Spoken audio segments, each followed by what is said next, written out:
Hello guys.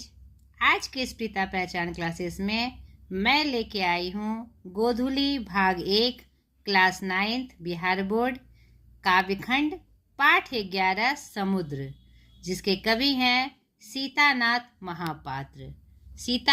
Mahapatra sorry. तो आज मैं बाहर हूँ, इसीलिए सामने से वीडियो नहीं ले पाई, लेकिन मेरे मन में ये बात आ रही है कि आपका कोर्स पीछे जा रहा है। अभी मुझे गद्य खंड भी पूरा करना है, तो मैं अपने एक नए माध्यम से आपके सामने हाजिर हूँ और आशा करती हूँ कि यह तरीका भी आपके लिए सहायक होगा। तो आज के इस क्लास में हम जानेंगे कवि परिचय, उसके बाद कविता परिचय और अंत में प्रश्न अभ्यास। तो चलिए स्टार्ट करते हैं सीताकांत महापात्र के परिचय से। सीताकांत महापात्र का जन्म 17 सितंबर 1937 ईस्वी को उड़ीसा में हुआ। 1957 ईस्वी में उत्कल विश्वविद्यालय से इन्होंने बीए किया। एमए इलाहाबाद विश्वविद्यालय से 1959 ईस्वी में राजनीति विज्ञान विषय से किया। सीताकांत महापात्र एक जाने माने उड़िया कवि और आलोचक हैं, जिन्होंने उड़िया परंपरा के आचार विचार को बखूबी चित्रित किया है। वे भारतीय साहित्य में अपनी एक अलग पहचान रखते हैं। उनको कविताओं में उड़ीसा का जीवन, वहाँ का भूगोल गहरी संवेदना और आस्था के साथ प्रकट हुआ है। उनकी नज़र में उड़ीसा के लोग दयालु, साधारण और निर्दोष हैं, और उन्होंने वहाँ के आदिवासी समाज को भी अपने साहित्य का विषय बनाया है। आदिवासी समाज की गरीबी, परंपरा और सांस्कृतिक बोध उनके साहित्य में गहरी सहानुभूति के साथ उपस्थित हुआ है। सीताकांत महापात्र साहित्यकार तो थे ही, साथ ही एक सफल प्रशासक के रूप में भी खूब चर्चित हुए। 1961 बैच के IAS थे। उन्होंने IAS की परीक्षा में प्रथम स्थान प्राप्त किया था। उन्होंने कई प्रतिष्ठित पदों को सुशोभित किया। वे भारत के संस्कृति मंत्रालय के सचिव तथा नेशनल बुक ट्रस्ट नई दिल्ली के अध्यक्ष भी थे। उनके अष्टपदी, समुद्र आदि अनेक कविता संकलन, अनेक निबंध और यात्रा वृत्तांत प्रकाशित हैं। उन्होंने अंग्रेजी में भी रचनाएं की। द रूडन टेम्पल एंड अदर पोएम्स 1996। उन्हें अनेक पुरस्कारों से सम्मानित किया गया, जिसमें ज्ञानपीठ पुरस्कार 1993, सरला पुरस्कार 1985, उड़ीसा साहित्य अकादमी पुरस्कार 1971, साहित्य अकादमी पुरस्कार 1984, सोवियत लैंड नेहरू पुरस्कार 1983 प्रमुख हैं। तो उनकी जो कविता हमारे पाठ्य पुस्तक समुद्र आई है, समुद्र कविता में समुद्र का चरित्र प्रकट किया गया है। समुद्र यहाँ समाज का प्रतीक भी कहा जा सकता है। समुद्र जो प्रकृति का एक प्रमुख हिस्सा है, मनुष्य को सब कुछ देना चाहता है क्योंकि वह अक्षय है, और मनुष्य की उपभोक्तावादी प्रवृत्ति को जानता है। यह कविता आज की उपभोक्तावादी संस्कृति की तीखी आलोचना करती है। तो यह किताब के माध्यम से हमने आपको सीताकांत महापात्र जी का पूरा परिचय दिया। अब चलिए उनकी कविता के माध्यम से हम देखें कि यह कौन सा रूप प्रारूप हमें वह दर्शाना चाह रहे हैं। तो चलिए कविता की तरफ। समुद्र का कुछ भी नहीं होता, मानो अपनी अबूझ भाषा में कहता रहता है, जो भी ले जाना हो ले जाओ, जितना चाहो ले जाओ, फिर भी रहेगी बची देने की अभिलाषा। तो प्रस्तुत पंक्ति के माध्यम से कवि सीताकांत महापात्र जी यह स्पष्ट कर रहे हैं कि यहाँ जो समुद्र है, दो रूपों में, संदर्भित रूपों में आई है। एक समाज के रूप में और एक जो इसका रियल रूप है समुद्र के रूप में। समुद्र से आदिकाल से हमने बहुत कुछ लिया है। आदिकाल से कहते हैं कि समुद्र से 14 रत्न हमें प्राप्त हुए थे, नहीं तो 14 रत्न और बहुत सारी चीज़ें हम समुद्र से प्राप्त करते आए हैं, उसका उपयोग करते आए हैं। और यह समुद्र दूसरे संदर्भ में समाज का प्रतीक है कि समाज से जीवन भर हम लेते ही रहे हैं। मनुष्य एक सामाजिक प्राणी है। उसी क्रम में यह बात आई है कि समुद्र का अपना कुछ नहीं होता है, यानी अपने लिए वह अपने सामान का उपयोग नहीं करता। उसी प्रकार जो समाज है व्यक्ति विशेष के लिए होता है। समाज अपने लिए कुछ नहीं रखता, सब कुछ वह व्यक्ति के लिए होता है। तो वह मानो समुद्र यह कह रहा हो अपनी अबूझ भाषा में, बिना बोली जाने वाली भाषा में, बिना समझी जाने वाली भाषा में तुमसे कह रहा हो कि जो भी ले जाना हो ले जाओ, जितना चाहो ले जाओ, फिर भी रहेगी बची देने की अभिलाषा। क्योंकि समुद्र का यह स्वभाव ही है, समाज का यह स्वभाव ही है देना और उसे बदले में कुछ नहीं लेना। सिर्फ एक नाम और एक नया लक्ष्य, चाहे ताकि आने वाला जो समय है वह आपके पद चिन्हों पर सही रूप से चल सके और समाज का एक गौरवान्वित नाम हो। नहीं, बस सिर्फ यह चाहता है। लेकिन आज की उपभोक्तावादी समाज में हमारी स्थिति कैसी हो गई है कि हम समाज से उन चीज़ों को भी उठा लेते हैं जो हमारे लिए आवश्यक नहीं है। बिना वजह सिर्फ अपने शौक पूरा करने के लिए, थोड़ी देर की आवश्यकता के लिए हम उन चीज़ों को भी उठा लेते हैं जिसका हमारे जीवन में कोई उपयोग नहीं है। तो उसी की तरफ महापात्र जी हमारा इशारा कर रहे हैं कि हम इतने उपभोक्तावादी हो गए हैं कि बिना मतलब की चीज़ों को भी उठा लेते हैं और यह भी नहीं समझते कि उसकी उपयोगिता जहाँ वह रहता है, जहाँ उसका स्थान है, वहीं होता है। हमारे लिए वह कोई उपयोगी नहीं है, फिर भी हम उसको अपने उपयोग में लाने का उपक्रम करते हैं। तो उसी क्रम में आगे की पंक्तियां देखिए, सीधे कटाक्ष की गई है हमारे उपभोक्तावादी संस्कृति पर। क्या चाहते हो ले जाना, घोंघे क्या बनाओगे ले जाकर, कमीज के बटन, नारा काटने के औजार, टेबल पर यादगार, किंतु मेरी रेत पर जिस तरह दिखते हैं उस तरह कभी नहीं दिखेंगे। कितनी बड़ी बात कह दी है इन्होंने और कितने सुंदर शब्दों में। यहाँ पर आप दोनों संदर्भ याद रखिए कि यह समाज का भी प्रतीक है और समुद्र का भी प्रतीक है। तो वही कह रहा है कि जब हम समुद्र में जाते हैं तो ऐसी चीज़ों को भी ले आते हैं जो सिर्फ दिखावटी के लिए हम प्रयोग करते हैं। नहीं, अब घोंघा या समाज से हम ऐसी अनावश्यक चीज़ों को ले आते हैं जिसका पर्सनल हमारे जीवन में कोई यूज नहीं है, सिर्फ दिखावे के लिए, 100 पीस के लिए उसे हम ले लेते हैं और यह भूल जाते हैं कि यह समाज में दूसरे चीज़ों के लिए यह उपयोगी हो सकता है, या समाज में जहाँ इसका प्रयोग है वहाँ यह प्रयोग हो सकता है। तो वही उसी क्रम में यह बात आई, घोंघे ले जाना चाहते हो, उससे क्या बनाओगे, कमीज के बटन या उस घोंघे के जो धारदार जो वस्तु है यानी जो उसका आकार है उससे क्या बनाओगे, नारा काटने का औजार बनाओगे। क्या जरूरत है इसके लिए, तो कैंची और छुरियाँ होती ही है, फिर क्यों बेवजह हम उठा लेते हैं। या फिर टेबल पर यादगार कि मैं समुद्र गया था तो मैं वहाँ से घोंघा उठा के लाया, देखो देखो, सिर्फ पर्सनल खुशी के लिए तुम उसे उठा लेते हो। ये बात कही गई है, किंतु मेरी रेत पर जिस तरह दिखते हैं उस तरह कभी नहीं दिखेंगे। यानी कहने का तात्पर्य है कि जहाँ उसकी आवश्यकता है, जहाँ पर उसे होना चाहिए और जिस रूप में उसकी सुंदरता है वह वहीं सुंदर लगेगा, ना कि तुम्हारे टेबल पर। नहीं, घोंघा का निवास स्थान होता है समुद्र का किनारा, नदियों का किनारा, उसे वहीं रहने दो, उसे बेवजह खाली दिखावे के लिए अपने घर में स्थान उसे मत दो। इतने उपभोक्तावादी मत बनो ताकि तुम्हें सही गलत की पहचान ही ना रहे। अनुपयोगी उपयोगी चीज़ों में तुम मतलब कि निकाल ही ना सको कि कौन हमारे लिए उपयोगी है, कौन हमारे लिए उपयोगी नहीं है। आगे की पंक्तियां देखिए, या खेल कूद में मस्त केकड़े, यदि घर भी लिया उन्हें तो उनकी आवश्यकता अनुसार नन्हे नन्हे सहस्त्र गड्ढों के लिए भला इतनी पृथ्वी पाओगे कहाँ।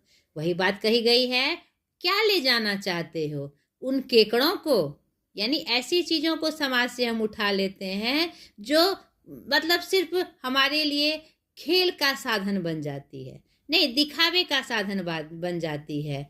और मान लो केकड़ा का हमारे जीवन में कोई उपयोग नहीं है, हम उसे ले आते हैं, नहीं अपनी आवश्यकता अनुसार कि चलो दिखावे के लिए सही, मस्ती के लिए सही, खेल के लिए सही हम ले आते हैं। लेकिन तुमने कभी समझा है उस केकड़े का समुद्र निवास स्थान है, उसके लिए छोटे छोटे सहस्त्र गड्ढों के लिए तुम कहाँ से अपना वो स्थान दे पाओगे? तुम वो स्थान उसे नहीं दे सकते, तो उसका जो स्थान है तुम क्यों छीन लेते हो?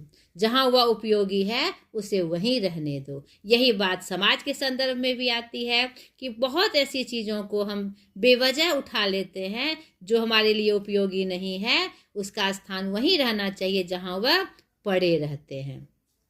आगे की पंक्तियाँ देखिए, या चाहते हो फोटो, वह तो चाहे जितना खींच लो, तुम्हारे टीवी के बगल में सोता रहूंगा छोटे से फ्रेम में बंधा, गर्जन तर्जन मेरा नाच गीत उद्वेलन कुछ भी नहीं होगा।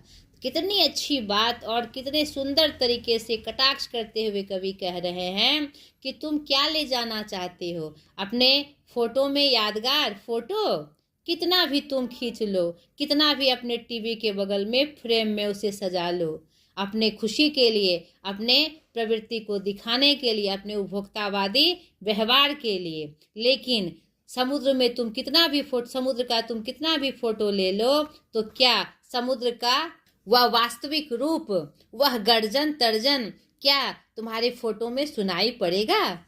वह जो वास्तविक रूप है, जो प्राकृतिक रूप है समुद्र का, वह जो नाच गीत है समुद्र का, वह जो उद्वेलन है, क्या तुम्हारे फोटो में वह दिखाई पड़ेगा?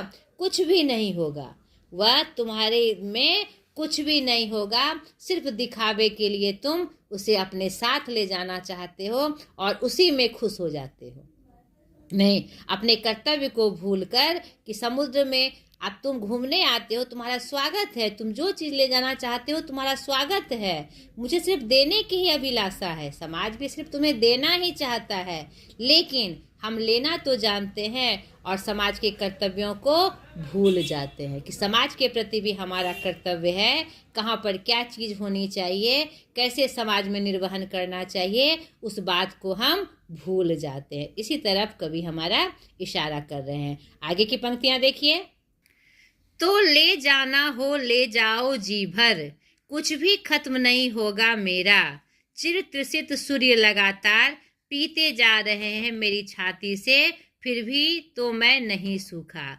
यहाँ पर इस पंक्ति के माध्यम से भी जो हमारी उपभोक्तावादी संस्कृति है उस पर सीधे प्रहार की जा रही है, हमारा इशारा किया जा रहा है कि जो ले जाना है ले जाओ। यहाँ दोनों संदर्भ में ये बात याद रखनी है, समाज के संदर्भ में भी और समुद्र के संदर्भ में भी, कि कितना भी शुरू से तुम्हारी प्रवृत्ति रही है समाज से लेने की, समुद्र से लेने की, लेकिन जो तुम्हारी क्या कहते हैं चिर तृषित जो तुम्हारी भूख है वह कभी खत्म नहीं हो रही है, तुम्हारी जो क्या कहते हैं लेने की आकांक्षा है वह कभी खत्म नहीं हो रही है, लेकिन मेरा कुछ भी मतलब कितना भी तुम ले जाओ मेरा भंडार अक्षय है, वह खत्म नहीं होगा।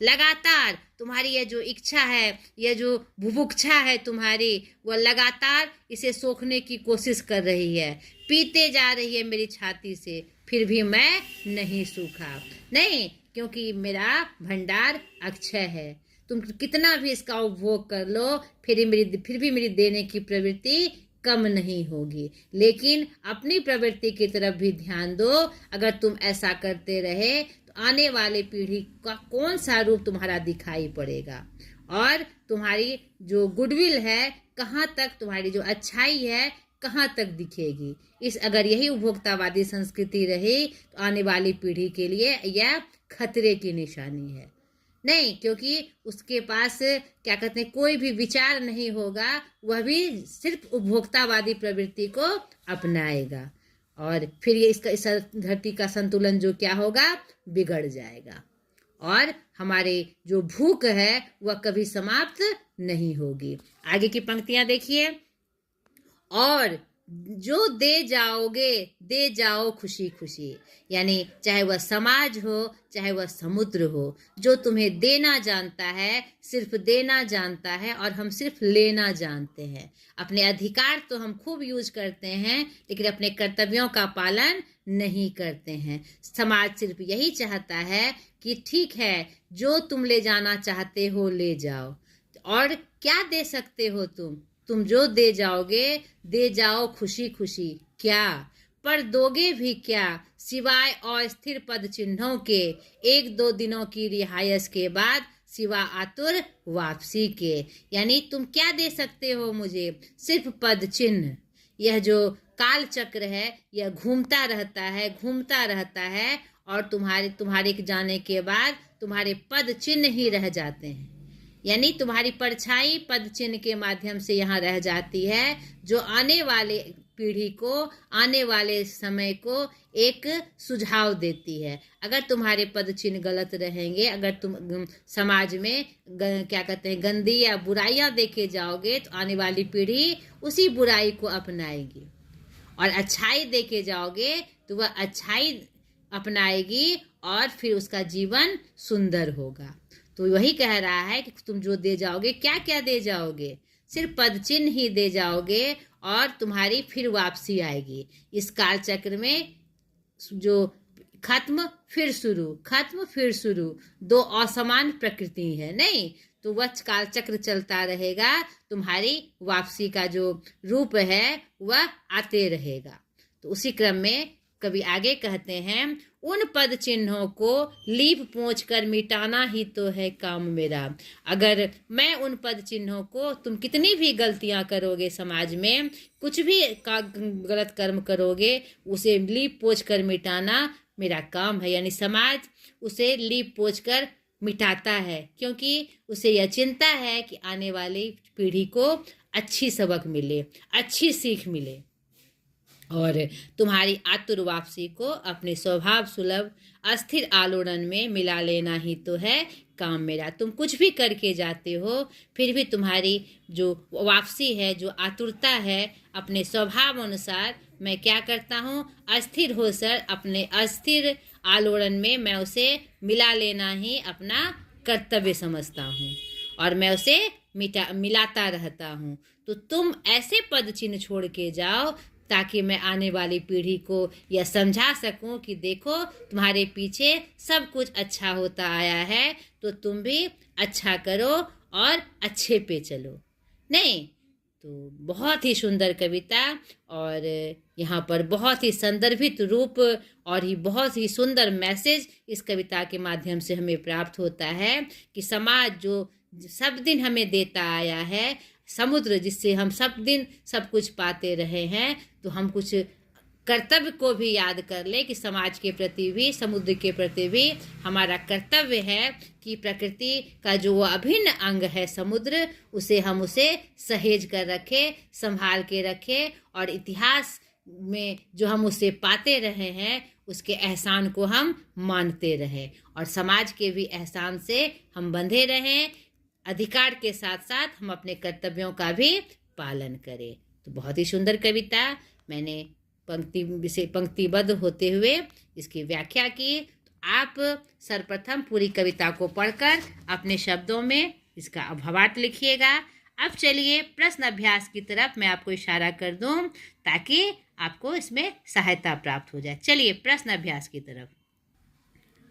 अभ्यास 1, कविता के साथ समुद्र अबूझ भाषा में क्या कहता रहता है। तो हमने एक पंक्ति के माध्यम से देखा, समुद्र अबूझ भाषा में क्या कहता रहता है कि मैं तुम्हें देने के लिए ही यहाँ हूँ, तुम जितना जो चाहते हो मुझसे ले जाओ, फिर भी मेरी देने की अभिलाषा कभी खत्म नहीं होगी, क्योंकि मेरा जो भंडार है वह अक्षय है, कभी भी खत्म होने वाला नहीं है। मैं तुम्हारे लिए ही हूँ, तुम्हारे लिए ही प्रस्तुत हूँ। वो अपनी अबूझ भाषा में ऐसा ही कहता रहता है। ठीक है, तो दूसरा प्रश्न, समुद्र में देने का भाव प्रबल है, कवि समुद्र के माध्यम से क्या कहना चाहता है? हाँ, समुद्र जो कि इस कविता में समाज का भी प्रतीक है, और समुद्र का जो प्राकृतिक जो अंग है, जो हमें सब दिन सब चीज़ देता आया है, दोनों संदर्भ में इस बात को हम देखें कि वास्तव में चाहे वह समुद्र हो चाहे समाज हो, उसमें देने की भावना क्या होती है, एकदम प्रबल होती है। और कवि समुद्र के माध्यम से यह कहना चाहता है कि जो लगातार समुद्र हमें देता आया है, समाज हमें देता आया है, हम उसके मान को याद रखें, नहीं उसकी भावना की इज्जत करें। वह हमें लगातार देता रहा है और बदले में सिर्फ उन पद चिन्हों को चाहता है ताकि आने वाली पीढ़ी उससे एक स्वस्थ समाज के रूप में, स्वस्थ व्यक्तित्व के रूप में हमारे सामने उपस्थित हो। नहीं, तीसरा देख ले प्रश्न, निम्नांकित पंक्तियों के भाव सौंदर्य स्पष्ट करें। तो इस तरह का जब प्रश्न आता है तो हम क्या कहते हैं, पहले पाठ का परिचय देते हैं, फिर कवि का परिचय देते हैं और अंत में कविता के मुख्य भाव को बताते हुए पंक्ति का अर्थ संदर्भित करते हैं। तो चलिए, सोता रहूँगा छोटे से फ्रेम में बंधा, गर्जन तर्जन मेरा नाच गीत उद्वेलन कुछ भी नहीं होगा। प्रस्तुत पंक्ति हमारे पाठ्य पुस्तक समुद्र कविता से ली गई है, जिसके कवि सीताकांत महापात्र जी हैं। इस कविता के माध्यम से कवि समुद्र के रूप में समाज का प्रतीक रूप दिखाते हैं और समुद्र का भी रूप दिखाते हैं कि दोनों वास्तव में सिर्फ अबूझ भाषा में हमें देता रहता है, सिर्फ देने की प्रवृत्ति रखता है।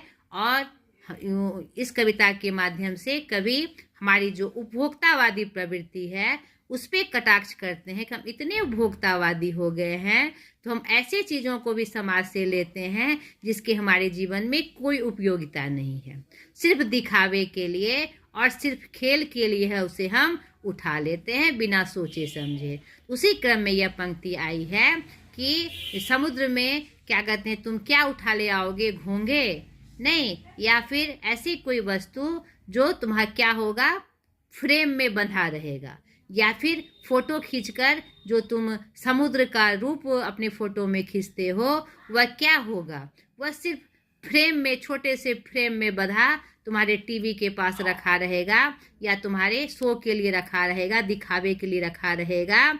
उस छोटे से फ्रेम में मैं सोता रहूँगा। मेरा जो वास्तविक रूप है, मेरा जो गर्जन तर्जन और सुंदर प्राकृतिक रूप है, मेरा जो नाच गीत है, जो मेरा उद्वेलन है, जो रूप है, वह वहाँ कुछ नहीं होगा, वह वास्तविक रूप वहाँ कुछ नहीं होगा। इसीलिए जहाँ मेरा स्थान है उससे मुझे वहीं रहने दो, दिखावे के लिए बेमतलब उसका उपयोग ना करो। इसी क्रम में यह पंक्ति आई है। चौथा, नन्हे नन्हे सहस्त्र गड्ढों के लिए भला इतनी पृथ्वी पाओगे कहाँ से, कवि का क्या अभिप्राय है। तो प्रस्तुत पंक्ति हमारे पाठ्य पुस्तक समुद्र कविता से ली गई है और जो क्या कहते हैं, जिसके कवि सीताकांत महापात्र जी हैं। इस कविता के माध्यम से कवि हमारे उपभोक्तावादी संस्कृति को, स्वभाव को दिखा रहे हैं, दर्शा रहे हैं और उस पर कटाक्ष भी कर रहे हैं कि हम अपने उपभोक्तावादी स्वभाव में इतने अंधे हो गए हैं कि हम ऐसी चीज़ों को भी उठा लेते हैं समाज से, यहाँ पर समुद्र समाज का प्रतीक भी है, उठा लेते हैं जो हमारे लिए उपयोगी नहीं है, सिर्फ दिखावे के लिए, खेल के लिए हम उठा लेते हैं। उसी क्रम में एक उदाहरण स्वरूप ये बताया है कि तुम इस समुद्र से क्या ले जाओगे, समाज से क्या ले जाओगे, केकड़े, लेकिन उन केकड़ों के लिए यानी कि उसका जो वास्तविक स्थान है, समुद्र का स्थान, समुद्र का किनारा, जिसमें नन्हे नन्हे सहस्त्रों गड्ढों में वह निवास करता है, क्या वास्तविक रूप से तुम वह स्थान उसे दे पाओगे। यानी समाज में बहुत सारी ऐसी चीज़ें हैं जिसे बिना मतलब के हम उठा लेते हैं, जिसका जहाँ वास्तव में उपयोग है हम उसे उठा के ले आते हैं बिना सोचे समझे, तो उसका वास्तविक जगह क्या हम दे पाते हैं, इसी तरफ कवि हमारा इशारा कर रहे हैं। पांचवा, कविता में चिर तृषित कौन है। यहाँ कविता के माध्यम से हमने देखा कि कविता में चिर तृषित कौन है, सूर्य। सूर्य यहाँ किसका प्रतीक है? हमारे उपभोक्तावाद प्रवृत्ति का, जो लगातार लगातार समाज से हम चीज़ों को पीते जा रहे हैं, खाते जा रहे हैं, उपयोग करते जा रहे हैं। ठीक है। छठा, स्वप्रसंग व्याख्या करें। क नंबर, उन पद चिन्हों को लीप पोंछ कर मिटाना ही तो है काम मेरा, तुम्हारी आतुर वापसी को अपने स्वभाव सुलभ और स्थिर आलोड़न में मिला लेना ही तो है काम मेरा। प्रस्तुत पंक्ति हमारे पाठ्य पुस्तक समुद्र कविता से ली गई है, जिनके कवि सीताकांत महापात्र जी हैं। इस कविता के माध्यम से कवि समुद्र के रूप में समाज को प्रतीक बताते हुए संदर्भित रूप दिखा रहे हैं, और समुद्र का भी संदर्भित रूप दिखा रहे हैं, जो प्रकृति का एक प्रमुख अंग है, जो लगातार हमें देता ही रहा है। उसी क्रम में यह बात आई है कि तुम जितना ले जाते हो ले जाओ, तुम जैसा भी रूप में मुझे दिखाओगे, जो पद चिन्ह तुम दे जाओगे, उन पद चिन्हों को लीप पूछ कर मिटाना ही मेरा काम है, और तुम फिर से तुम्हारी आतुर वापसी को अपने स्वभाववश मैं तुम्हें अपने आलोड़न में उसे मिला लेता हूँ, अपने रूप में तो उसे मिला लेता हूँ। तो मेरी यही कामना है, मेरा यही सिर्फ ध्येय है कि तुम ऐसे पद चिन्हों को देता जाओ जिससे तुम्हारी जय हो, ताकि आने वाली पीढ़ी एक अच्छे रूप में, एक अच्छे स्वरूप में, एक अच्छे समाज का निर्माण कर सके। कि मेरा तो काम है, तुम कुछ भी कर लो, उन पद चिन्हों को लीप पूछ कर मिटाना ही मेरा काम है। तुम कितनी भी गलतियां कर जाओ, उसे मैं उदाहरण के रूप में नहीं रखता, तुम रखते हो, लेकिन मेरा तो काम है उसे लीप पूछ कर मिटाकर हटा देना, और तुम्हारी आतुर वापसी का स्वागत करना, नहीं अपने आप में तुमको मिला लेना। इसी क्रम में यह पंक्ति आई है। ख नंबर देखें, क्या चाहते हो ले जाना घोंगे, क्या बनाओगे ले जाकर कमीज के बटन, नारा काटने के औजार। प्रस्तुत पंक्ति हमारे पाठ्य पुस्तक समुद्र कविता से ली गई है, जिसके कवि सीताकांत महापात्र जी हैं। प्रस्तुत जो पंक्ति है और जो कविता है, उसमें समुद्र समाज का प्रतीक है, और वह समुद्र प्रकृति के एक विशेष अंग के रूप में भी हमारे सामने प्रस्तुत होता है। और हमारी जो उपभोक्तावादी प्रवृत्ति है, हमारी जो आदत है कि बिना मतलब हम उन चीज़ों को भी उठा लेते हैं जो हमारी उपयोग के लिए नहीं है। उसी क्रम में यह कविता आई है, हम पर कटाक्ष करती हुई, हमारे उपभोक्तावादी प्रवृत्ति पे कटाक्ष करती हुई कि तुम जो बेमतलब की चीज़ें उठा लेते हो, क्या ले जाओगे, बिना मतलब के लिए क्या ले जाओगे, कमीज के बटन, नारा काटने का औजार, जो तुम घोंघा ले जाना चाहते हो, या तुम क्यों भूल जाते हो कि घोंघे का स्थान समुद्र का किनारा है, समुद्र है, उसका वास्तविक घर तुम क्यों छीन लेते हो। कमीज के बटन बनाने के लिए और भी साधन है, नहीं, नारा काटने के लिए चाकू छुरियां हैं, तो फिर घोंघों को उठाकर तुम बेवजह क्यों अपने उपयोग का सामान बनाना चाहते हो, यानी अनुपयोगी चीज़ों को भी तुम अपने में जो ये ले जाते हो, क्या यह उचित है। इस तरफ कभी हमारा इशारा कर रहे हैं। ठीक है। 7 नंबर प्रश्न देखें, समुद्र मनुष्य से प्रश्न करता है, इस तरह के प्रश्न के पीछे मनुष्य की उपभोक्तावादी प्रवृत्ति का पता चलता है। आप इससे कहाँ तक सहमत हैं, इस पर अपने विचार प्रकट करें। वास्तव में यह इस कविता में समुद्र के द्वारा जो प्रश्न किया गया है, इस तरह के प्रश्न के पीछे मनुष्य की उपभोक्तावादी प्रवृत्ति का सीधा चित्रण हमारे सामने प्रस्तुत होता है। हाँ, वास्तव में हम यही करते हैं, हम अपने उपभोक्तावादी प्रवृत्ति में और भी विकास ला रहे हैं। हमारी जो उपभोक्तावादी प्रवृत्ति है वह बढ़ती जा रही है, और की प्रवृत्ति में हम अंधे हो चुके हैं, और ऐसी अनुपयोगी चीज़ों का उपयोग करते हैं जिसका हमारे जीवन में कोई उपयोग नहीं है। हम यह भी भूल जाते हैं उसका वास्तविक स्थान कहाँ है। इस प्रश्न से मैं पूरी तरह सहमत हूँ। ठीक है। 8वां, कविता के अनुसार मनुष्य और समुद्र की प्रकृति में क्या अंतर है। कविता के अनुसार मनुष्य और समुद्र की प्रकृति में बहुत अंतर है। मनुष्य उपभोक्तावादी रूप में होता है, जो समुद्र यानी समाज से दोनों रूप में यहाँ संदर्भित है, वह लेने की प्रवृत्ति रखता है, और समुद्र जो कि अथाह है, नहीं, उसे वह सिर्फ देने की प्रवृत्ति रखता है, वह अक्षय है, और उसकी यह प्रवृत्ति है कि लगातार देने के बाद भी वह थकता नहीं है। वह तुम चाहे उसके के साथ कैसा भी व्यवहार करो, कुछ भी करो, वह सिर्फ देने की प्रवृत्ति रखता है और मनुष्य सिर्फ लेने की प्रवृत्ति। ठीक है। 9 नंबर, कविता के माध्यम से आपको क्या संदेश मिला? कविता के माध्यम से हमें एक बहुत महत्वपूर्ण संदेश प्राप्त हुआ कि जो हमारे जो प्रवृत्ति हो गई है, हमारी जो आदत हो गई है समाज से लेने की, सिर्फ अधिकार याद रखने की, कर्तव्य याद रखने की उस पर सीधे तौर पर मुझे संदेश मिला है जो कि उचित नहीं है। नहीं, अगर अधिकार और कर्तव्य दोनों का सामंजस्य बनाकर हम समाज में चले तो फिर हमारा विकास का रास्ता आगे जाएगा। नहीं, एक उच्च श्रेणी के जो हमारा मानव जाति है उसमें और भी प्रकाश आ जाएगा। 10, किंतु मेरी रेत पर जिस तरह दिखते हैं उस तरह कभी नहीं दिखेंगे। पंक्तियों के माध्यम से कवि का क्या आशय है? किंतु मेरी रेत पर जिस तरह दिखेंगे उस तरह कभी नहीं दिखेंगे।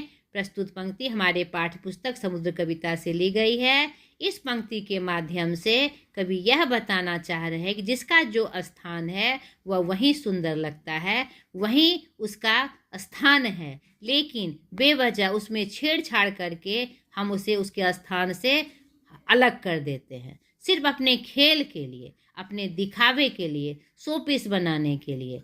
तो वही कवि कह रहा है कि जिस तरह मेरे रेत पर, यानी जिस जगह पर उसका स्थान है, जहाँ वह सुरक्षित है, जहाँ उसका स्थान है, वहाँ ज़्यादा सुख पाएगा कि तुम्हारे दिखावे के लिए वहाँ वह सुख पाएगा जहाँ तुम उसे रखना चाहते हो। तो इस कवि के माध्यम से कवि हमें यह बतला रहे हैं कि अनुपयोगी चीज़ों को उसके स्थान से मत हटाओ, सिर्फ दिखावे के लिए उसके स्थान का परिवर्तन मत करो।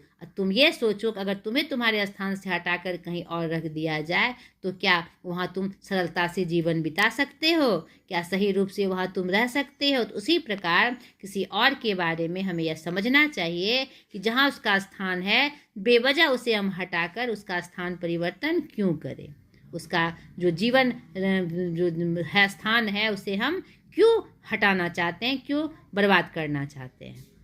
11 नंबर, जितना चाहो ले जाओ फिर भी रहेगी बची देने की अभिलाषा से क्या अभिप्राय है? प्रस्तुत पंक्ति हमारे पाठ्य पुस्तक समुद्र कविता से ली गई है। इस पंक्ति के माध्यम से कवि जो समुद्र या समाज जो देने की प्रवृत्ति है, उसकी जो अक्षय भंडार है, उसके बारे में उसका संदर्भित रूप बता रहे हैं कि तुम जितना भी ले जाओगे समाज से, समुद्र से तुम ले जाओ, वह देने के लिए तत्पर है और वह कभी खत्म नहीं होगा। उसकी देने की इच्छा कभी खत्म नहीं होगी। तुम उससे लेते जाओ, लेकिन तुम लेना अगर जानते हो तो साथ साथ तुम्हें अपने कर्तव्य की भी जानकारी होनी चाहिए कि तुम्हारा उसके प्रति क्या कर्तव्य है। कभी यहाँ यह इशारा कर रहा है। 12 नंबर, इस कविता के माध्यम से समुद्र के बारे में क्या जानकारी मिलती है? इस कविता के माध्यम से समुद्र जो प्रकृति का एक अभिन्न अंग है, जो हम सब दिन हमें आदिकाल से हमें देता ही आया है और उसका जिसका भंडार अक्षय है, तो उसके प्रति भी हमारा कुछ कर्तव्य है, इसकी तरफ इशारा कर रहा है। और समुद्र इस कविता में समाज का भी प्रतीक है। समाज जो हमारे लिए ही, हम एक सामाजिक प्राणी हैं। नहीं तो अपने अधिकार, अपने उपभोग का तो हम ध्यान रखते हैं, लेकिन समाज के अपने प्रति अपने कर्तव्य को भूल जाते हैं। तो यह कविता हमें यह सिखाती है कि जो तुम्हें लगातार देने की इच्छा रखती है, आकांक्षा रखती है, तो उसके प्रति भी हमारा कुछ कर्तव्य है। हम उसे क्या देंगे? उसके लिए अपने लिए तो कुछ होता ही नहीं है, तो कम से कम एक अच्छा नाम, एक पद चिन्ह हम छोड़ सके ताकि आने वाली पीढ़ी एक सुंदर रूप में। तो यह 12वां प्रश्न भी समाप्त हो गया कि इस कविता के माध्यम से समुद्र के बारे में क्या जानकारी मिलती है। स्पष्ट हो गया आपका? अब चलिए नेक्स्ट हम चलते हैं कविता के आसपास। इसमें कुछ एक्टिविटीज है, कुछ बातें करने के लिए कही गई है, तो आप उसके बारे में ज़रूर जानकारी प्राप्त करें। जैसे ये पहला है, मनुष्य प्रकृति से दूर होता जा रहा है। इससे आप कहाँ तक सहमत हैं? वास्तव में मनुष्य प्रकृति से दूर होता जा रहा है। पहले का जो जीवनचर्या थी वो प्रकृति से जुड़ी हुई थी। प्राकृतिक जो नियम थे हम उनका पालन करते थे, मगर आज हम उससे दूर होते जा रहे हैं। और क्या कहते हैं, जो आदिकाल से जो नियम बने हुए थे और जिससे हमें सीधा फायदा होता था, हम उससे दूर जा रहे हैं। आज प्रकृति के चीज़ों का अंधाधुंध हम मतलब उपयोग कर रहे हैं, चाहे वह पेड़ हो, चाहे पहाड़ हो, चाहे नदियां हो, उसका हम अंधाधुंध अनुपयोगी प्रयोग कर रहे हैं। लगातार पेड़ों को काट रहे हैं, तो इस तरह, और महलों को बना रहे हैं। इस तरह हम पाते हैं कि हम उससे दूर जा रहे हैं। और भी बहुत सारे उदाहरण हैं, उसके माध्यम से आप इसके बारे में जानकारी प्राप्त करें। दूसरा, उपभोक्तावादी प्रवृत्ति ने मनुष्य की प्रकृति को स्वार्थी बना दिया। इस आधार पर एक निबंध लिखिए या खुद से करिए, ताकि इस विषय वस्तु में आपको महत्वपूर्ण जानकारी प्राप्त हो। पुराणों में कथा है, समुद्र से 14 रत्न निकले थे, वहां भी समुद्र ने दिया था। आज के युग में समुद्र से क्या क्या प्राप्त होता है, इसकी एक सूची बनाइए। तो इसकी सूची बनाइए आप। सीताकांत महापात्र उड़िया के कवि हैं, जिन्हें ज्ञानपीठ पुरस्कार प्राप्त हुआ था।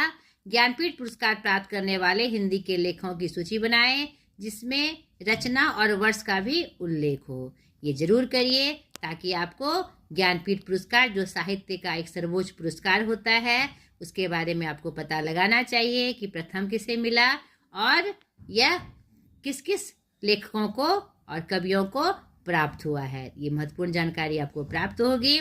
5वां, हिंदी पाठक को समुद्र का प्रत्यक्ष अनुभव नहीं है, फिर भी हिंदी के कुछ कवियों ने समुद्र का प्रत्यक्ष चित्रण करने वाली कविता लिखी है, उनके बारे में मालूम करें। आपको इस क्षेत्र में अगर विशेष ज्ञान को प्राप्त करना है, तो आप इसकी सूची जरूर बनाइए और ये जरूर मालूम करिए, ताकि इस विषय वस्तु पर आपकी पकड़ मजबूत हो। ये अब आपके लिए था, इसे मैंने आपके लिए छोड़ा। फिर भी अगर आपसे ना हो तो मुझे कमेंट करके बताइए, मैं अलग तरीके से आपको यह तैयार करवाऊंगी। अब चलिए संदर्भित रूप में हम व्याकरण पोर्शन को देख लें। भाषा की बात। निम्नांकित शब्दों से संज्ञा तथा सर्वनाम को अलग अलग करें। पहला प्रश्न इसमें कह रहा है संज्ञा और सर्वनाम के शब्दों को अलग अलग करना।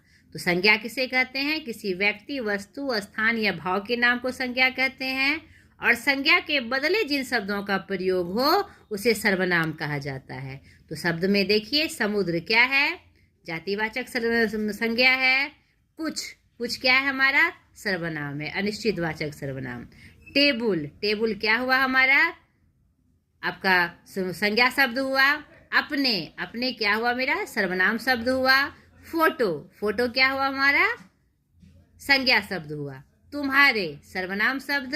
वह सर्वनाम शब्द, किसी नाम के बदले प्रयोग हुआ है। घोंघे क्या हुआ हमारा? संज्ञा शब्द। क्लियर हो गया? दूसरा, निम्नांकित शब्दों से दो पर्यायवाची शब्द बनाए। पर्यायवाची क्या होता है? उसी का दूसरा नाम। दो पर्यायवाची लिखना है आपको।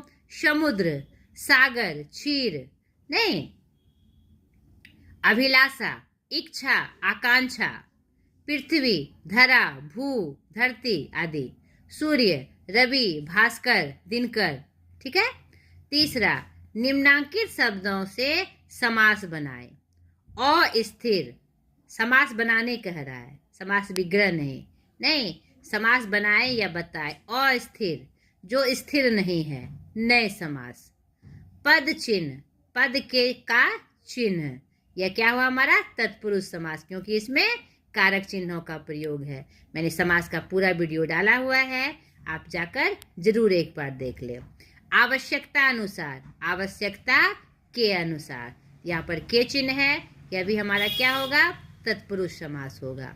ठीक है, जिसमें कारक चिन्हों का प्रयोग होता है और जिसका द्वितीय पद प्रधान हो उसे हम क्या कहते हैं? तत्पुरुष समास कहते हैं।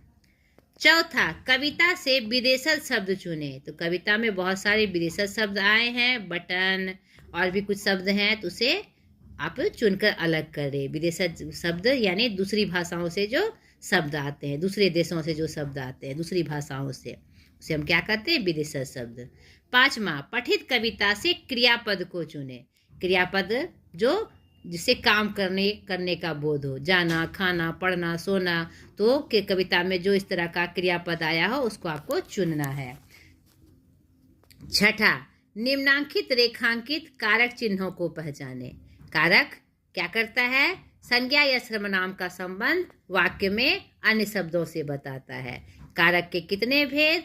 8 भेद। नहीं, कारक का भी पूरा वीडियो मैंने डाला हुआ है, आप मेरी वीडियो में जाकर इसे जरूर देख लें, आपको अच्छी जानकारी प्राप्त होगी। कारक आप कभी नहीं भूलिएगा। कारक के 8 चिन्ह हैं, कर्ता, कर्म, और कारक अपने चिन्हों से जाना जाता है। इसके 8 भेद हैं, कर्ता, कर्म, करण, संप्रदान, आपादान, संबंध, अधिकरण और संबोधन। तो सबके अपने अपने चिन्ह हैं, वह चिन्ह से ही पहचाना जाता है। तो कमीजों के बटन, के किसका हुआ? का के की किसका चिन्ह है? संबंध कारक का। तो यह क्या हुआ? संबंध कारक।